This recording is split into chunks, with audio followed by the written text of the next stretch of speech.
about a month, most students are going to be worrying about their housing lottery numbers that they receive. But for 6 special interest communities, they already have their housing lined up for next year. My name's Jeremy. I'm the campus news editor for Spectator. Hi, I'm Casey. I'm the city news editor. And joining us today, we have 2 members from the special interest community, Creative Commons. We have Malini and Molly with us. Thanks for being here. Thanks for having us. So to kind of get started, let's go over kind of the idea for Creative Commons. I think this was kind of the one that most students were a little bit unfamiliar with. So if you could just run us through like the history or the idea behind the group, that'd be wonderful. Sure.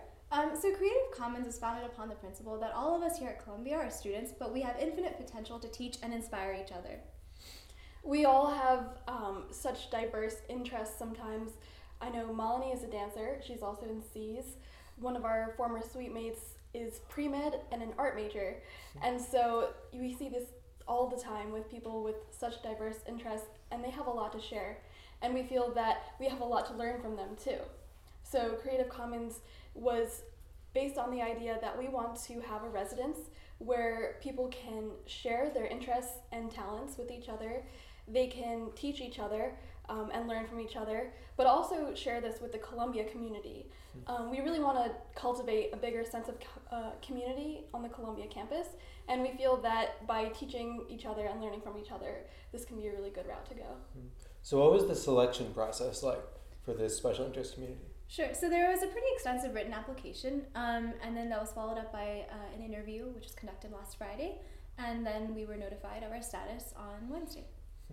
Very cool. And then kind of moving forward, are you opening applications to more members, or what kind of, can you maybe give some examples of things that Creative Commons is going to be hosting? We have right now 3 spots open plus 2 spots for alternates, actually 2 to 4 spots. And so we are looking for people to fill these spots. And then moving forward, we actually on Friday presented a few of our specific programming ideas.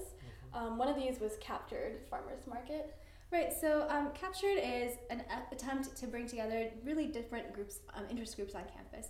So we always walk by the green market and sometimes purchase things, but we never really stop and talk to the farmers who are providing us with this food and this opportunity to engage with the community.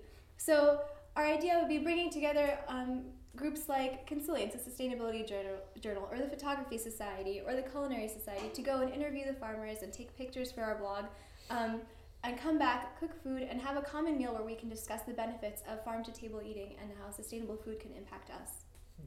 Very cool. And last but not least, if Creative Commons were to host kind of an event to pass Nemo, what kind of event do you think you guys would throw? That's such a great question. Probably, definitely all-nighter jam session, open mic. Who doesn't love those? But also besides just the music and the speaking, we want people to be there.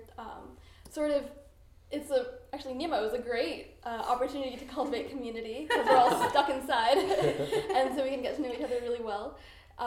And we want people to share what they're most passionate about. Great. Right. So if people are interested in living with you guys, who do they contact? So they can email either one of us. Our unis are linked below. And just let us know if you're interested, and we'll follow up with you about the application process. Great. Well, thank you guys so much for being here. Thank you again for having us. And be sure to tune in next time for Newsmakers.